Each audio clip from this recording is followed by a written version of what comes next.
Senator J.D. Vance is taking center stage on night 3 of the Republican National Convention. President Trump's running mate introduced himself to the nation tonight and accepted the vice presidential nomination. For the last 8 years, President Trump has given everything he has to fight for the people of our country.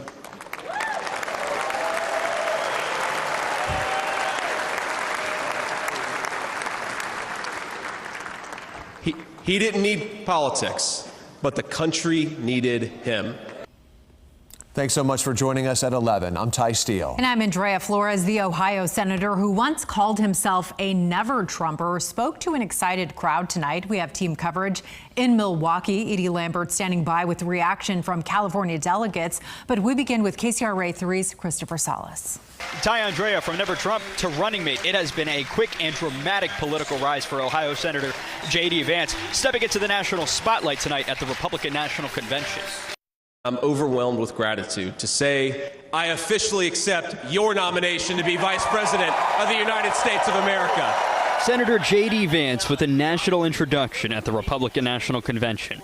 My friends, tonight is a night of hope, a celebration of what America once was, and with God's grace, what it will soon be again. The Ohio senator has a brief record in Congress, but has been arguably most outspoken on foreign aid, particularly to Ukraine.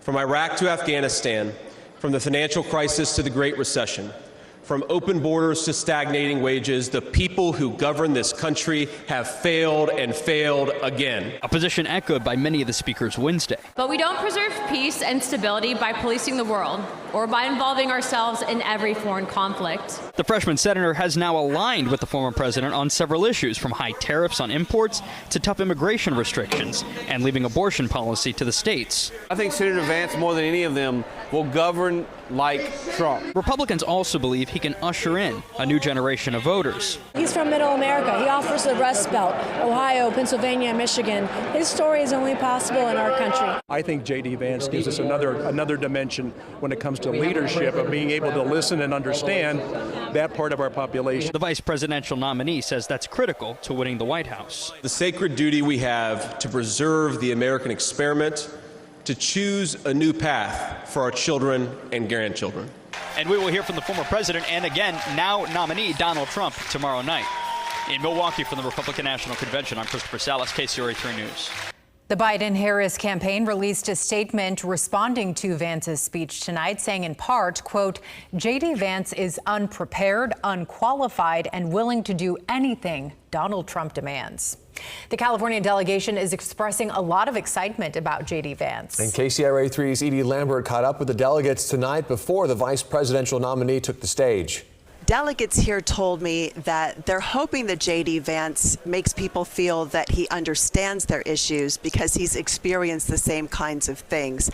They know that people here at Fiserv Forum are all in on this ticket, but they're hoping that he can reach people who maybe relate to his military background, his childhood spent in poverty, a family that's dealt with addiction, and even success in business.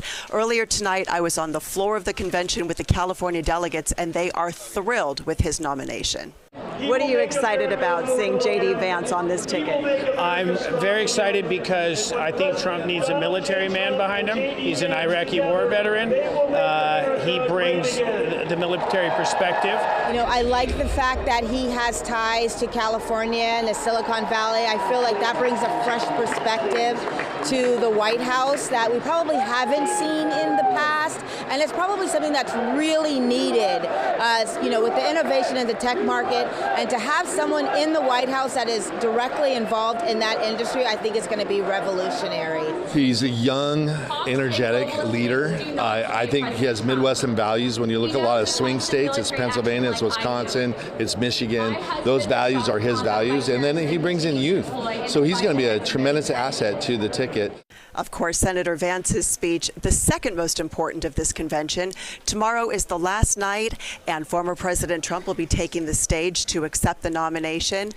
We don't really know what he's going to say. He's indicated that after the assassination attempt that he survived on Saturday, he's thrown out the speech he intended to give, and he has a whole new message for the nation. In Milwaukee, Edie Lambert, back to you.